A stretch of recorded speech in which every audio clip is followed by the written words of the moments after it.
अस्सलाम वालेकुम। कैसे हैं आप लोग? मैं बिल्कुल ठीक हूँ, अल्हम्दुलिल्लाह अल्हम्दुलिल्लाह। और दुआ करती हूँ कि आप सब लोग ठीक होंगे, खुश होंगे, खैरियत से होंगे। मैं अपने घर के नीचे वेट कर रही हूँ गाड़ी का, और अभी निकलूँगी ऑफ़िस के लिए। और सामने गाड़ी आ गई। कुछ क्वेश्चंस आए हुए थे आप लोगों के, उनके आंसर्स करने हैं। बहुत ज़्यादा इम्पोर्टेंट हैं, बहुत ज़्यादा ज़रूरी हैं, और वो कुछ देर बाद में मैं आपको उसका जवाब देती हूँ। अस्सलाम वालेकुम। और अगेन क्योंकि कल जब मैं अपने घर से नीचे उतरी थी, गाड़ी का वेट कर रही थी, मैंने थोड़ी सी वीडियो बनाई थी। और मैंने सोचा था बाकी ऑफ़िस पहुंच के बकिया बनाऊंगी या घर वापस आके बनाऊंगी, लेकिन बिल्कुल भी टाइम नहीं मिला, मैं नहीं बना सकी। तो अल्हम्दुलिल्लाह मैं अब ठीक हूँ, बेहतर हूँ। और ये जो मुझे बुखार हुआ था, और ये जो डिज़ीज़ चल रही है चिकनगुनिया की, जो कि मच्छर के काटने की वजह से होती है, उसके हवाले से नाहिद सिस्टर के मैसेजेस थे।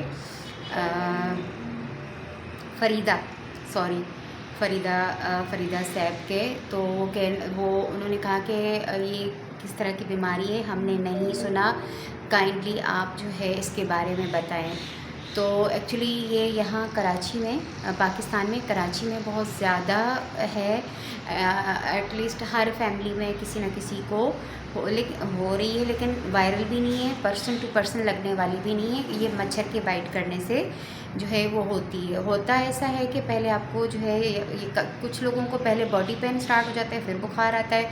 और कुछ लोगों का जो है पहले बुखार आता है, फिर बॉडी पेन स्टार्ट हो जाता है।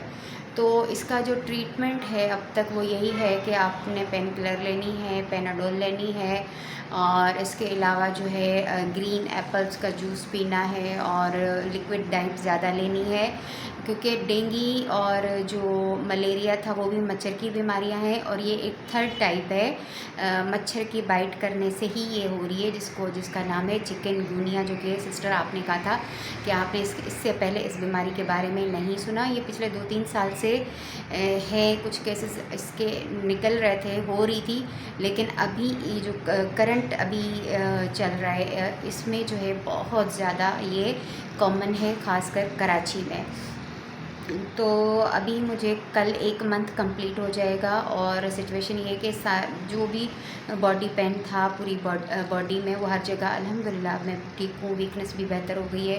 बुखार तो शुरू के 3 डेज़ में ही ख़त्म हो गया था, लेकिन मेरी जो राइट वाली लेग है उसका पेन अभी भी नहीं जा रहा, और वो स्विच होता है, कभी बिल्कुल ऊपर होता है, कभी नी के पास होता है, कभी बिल्कुल नीचे पैर के पास होता है। तो वो स्विच हो रहा है, लेकिन मतलब कल 1 मंथ कंप्लीट हो जाएगा, लेकिन अभी तक मेरी ये वाली राइट वाली टांग का जो जॉइंट पेन है वो अभी तक नहीं गया। तो ये अपडेट थी या इन्फॉर्मेशन थी चिकनगुनिया के हवाले से, जो कि मच्छर के काटने से होता है। और इसके अलावा जो है मेरे पास हिरा निसार का एक मैसेज आया हुआ है पिछले दिनों, मैंने वहाँ पर तो उनको रिप्लाई कर दिया था। शी सेड कि ऐसा कैसे हो सकता है कि कोई सिम्टम्स ना हो और आपका 3rd स्टेज कैंसर डायग्नोज हो जाए। तो सिस्टर, मैंने एक्चुअली मैंने हाथ में पकड़ा हुआ है मोबाइल। एनीवेज़, मैं ये कहना चाह रही हूँ कि कैंसर जो है एक साइलेंट किलर डिसीज़ होती है। 3rd स्टेज पे तो मेरा डायग्नोस हो गया, लेकिन बहुत सारे लोगों को, बहुत सारी फीमेल्स को पता ही नहीं चलता, और वो 4th स्टेज पे जाके जो है डायग्नोस होता है, और तब डॉक्टर्स के पास भी कोई ऑप्शन नहीं होता कि वो बचा सकें, और वो क्योर नहीं होता। ठीक है, तो मेरे साथ ये हुआ था कि अब मैं क्यों गई डॉक्टर के पास। मैं बहुत सारी वीडियोज़ में बता चुकी हूँ। अब मसला ये है कि आप लोग जब मेरी करंट कोई वीडियो देखते हैं ना, तो फिर आपको कहानी मेरी समझ में नहीं आती। तो मैं अपनी प्रीवियस कई वीडियोज़ में बता चुकी हूँ, मैं आज फिर बता देती हूँ कि बचपन में मुझे जो है मेरे जो राइट ब्रेस्ट है उसमें चोट लगी थी। तो मेरे एक वहम सा था कि ये पता नहीं अंदरूनी तौर पे चोट ठीक हुई होगी, नहीं हुई होगी, जबकि ठीक हो गई थी। ऊपर से 2-3 दिन पट्टी भी कराई थी मैंने, हल्का सा कट आया था। तो मेरे दिमाग में वो चीज़ थी कि मैं इसका जो है टेस्ट करवाऊँगी या अल्ट्रासाउंड करवाऊँगी।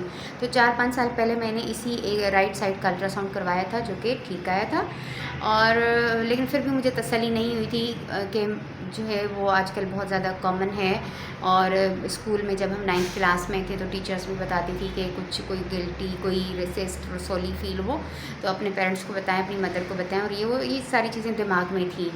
तो अब ये हुआ कि मैं बता चुकी हूँ प्रीवियस कई वीडियोस में कि मेरी फ्रेंड के जो है वो पानी की सिस्ट बनती हैं और वो कैंसर की ना हो जाए, इसलिए एहतियातन उसकी डॉक्टर एवरी 6 मंथ्स में उससे अल्ट्रासाउंड करवाती है और वो जाती है अल्ट्रासाउंड उसको दिखाने के लिए।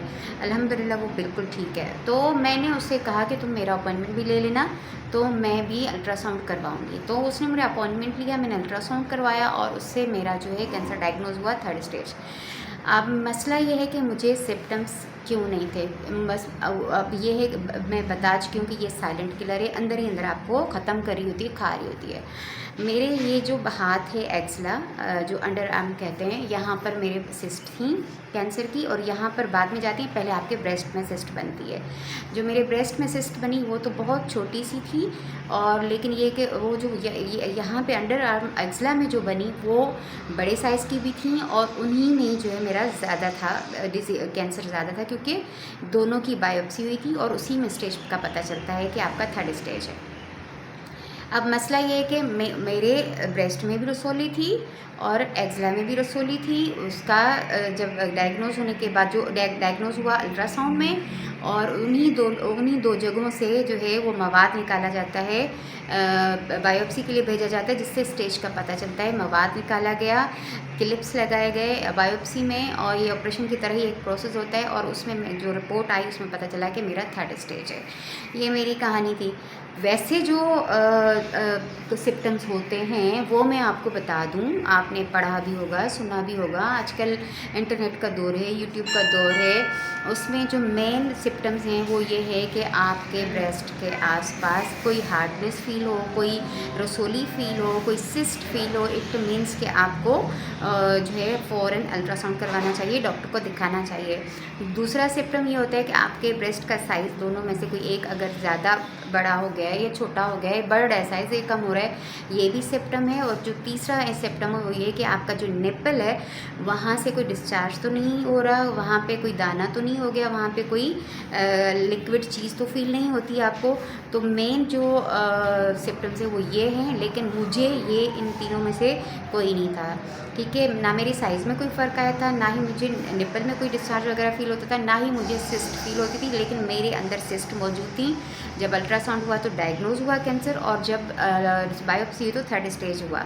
तो आया अल्हम्दुलिल्लाह, मेरा कीमो, रेडिएशन और सर्जरी अब कंप्लीट हो चुकी है। और दूसरा बहुत सारे मैसेजेस आ रहे थे, क्या नाम है, हसन बलोच के नाम से इनके मैसेजेस आ रहे थे, और बहुत सारे उन्होंने मैसेजेस किए। मैंने कोशिश की उनके हर मैसेज पे मैं उनको रिप्लाई दूं, क्योंकि वो पंजाब से यहाँ कराची में अपना ट्रीटमेंट करवाने आई हैं, उनको पोलियो का भी प्रॉब्लम है, और इसके अलावा जो है वो बहुत छोटी छोटी चीज़ें उन्होंने मुझसे पूछी। कोशिश की मैंने कि वहाँ पे मैंने उसको सेटिस्फाई करूँ और उसको सारी जो इसके क्वेश्चन उसके आंसर्स करूँ, लेकिन यहाँ पे इसलिए कर रही हूँ ताकि ये दूसरे लोगों को भी सुने और उनको भी मोटिवेशन हो। तो उनका ये था कि एक तो ये कि वो थोड़े से डिस्टर्ब है, ज़ाहिर है, अपने सिटी से, अपने घर से यहाँ कराची में वो ट्रीटमेंट करवा रही हैं, इलाज करवा रही हैं। अल्लाह ताला से दुआ है कि अल्लाह ताला उनके लिए आसानियाँ पैदा करे और उनका इलाज कंप्लीट हो जाए। मैंने उनको सजेस्ट किया था कि आप शौकत खानम चली जाती, लाहौर वाले हॉस्पिटल, वो फ्री में भी होता है, और वो जो है उसके बाद उसके फॉलोअप्स और ये सारी चीज़ें कंटिन्यू रहती, तो वो ज़्यादा बेस्ट ऑप्शन था। अब उनका ये आखिरी जो उनका मैसेज आया वो ये हुआ है कि मुझे बहुत ज़्यादा बुरे बुरे ख़यालात आते हैं, जब आपकी कीमो चल रही थी आपको भी आते थे। देखें, ये बुरे बुरे ख़यालात ना हमारी अपने पैदा करता है, ठीक है। तो अगर आपने अल्लाह ताला की रज़ा में राज़ी रहना है, इस बीमारी को दिल से एक्सेप्ट करना है कि कोई बात नहीं, अल्लाह ताला तुमने मुझे ये बीमारी दी है, मैं हिम्मत और हौसले से अपना ट्रीटमेंट करवाऊंगी, अपना इलाज करवाऊंगी और ठीक होकर दिखाऊंगी, इस बीमारी को हराऊंगी। इसके लिए आपको अल्लाह ताला के साथ कनेक्ट होना पड़ेगा, दुआ मांगनी पड़ेगी, तहज्जुद पढ़ें, जो है सूरह रहमान सुने, सूरह रहमान पढ़ें, आपको ज़हनी सुकून मिलेगा। मुझे मेरी बीमारी बीमारी से कोई फ़र्क नहीं पड़ा था, ना ही मेंटली तौर पर मैं डिस्टर्ब हुई थी, ना मुझे बुरे बुरे ख़्याल आते थे, ना ही मुझे मौत का डर था। मेरे दिमाग में बस एक ही चीज़ मैंने बिठाई थी कि मैंने अपना घर देखना है, अपने बच्चे देखने हैं, ट्रीटमेंट करवाना है, बिल्कुल नॉर्मल लाइफ जो है गुजारनी है और ठीक होके दिखाना है। और आप मेरी प्रीवियसली पहली वीडियो से लेकर आखिरी वीडियो तक आप देखेंगे कि मैं कीमो के दौरान भी मैं अकेले कीमो के लिए जाती थी, कीमो मेडिसिन के लिखवाने के लिए जाती थी, एवरी वीक मेरा CBC होता था, ब्लड टेस्ट होता था, उसके लिए जाती थी, मैं ग्रॉसरी भी करती थी, मैं ऑफ़िस भी जाती थी। मेरी लाइफ ऐसे ही थी जैसे नॉर्मल होती है। जो कंडीशन आप बता रही हैं कीमो के बाद हो गई है, मेरी हुई थी, लेकिन इसके बावजूद मैं पड़ी नहीं थी, मैं लेटी नहीं थी, मैंने खुद को पेशेंट नहीं बनाया था, मैंने खुद को मरीज़ नहीं बनाया था। तो ये सब चीज़ें जब आप हिम्मत और हौसले के साथ अल्लाह ताला की और ये आजमाइश और ये बीमारियाँ आती इसलिए हैं ताकि ये हमें अल्लाह ताला के और मज़ीद करीब कर सकें। तो अच्छा याद आया, आज जुम्मे का दिन है, आप सबको जुम्मे की बहुत बहुत मुबारक हो। नमाज़ पढ़ें तो दुआओं में मुझे और मेरी जैसी बहुत सारी सिस्टर्स हैं जो कि सर्वाइवर हैं या ट्रीटमेंट पर हैं या उनका इलाज चल रहा है, उनके लिए आप लोग ज़रूर दुआ कीजिएगा। तो जो है हसन बलोच के नाम से आपका मैसेज आता है, आपका नाम पता नहीं क्या है।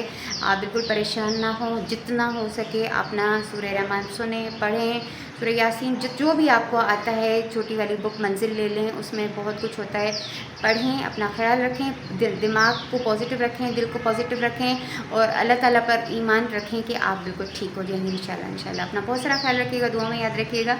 मिलते हैं नेक्स्ट वीडियो में। अल्लाह हाफ़िज़।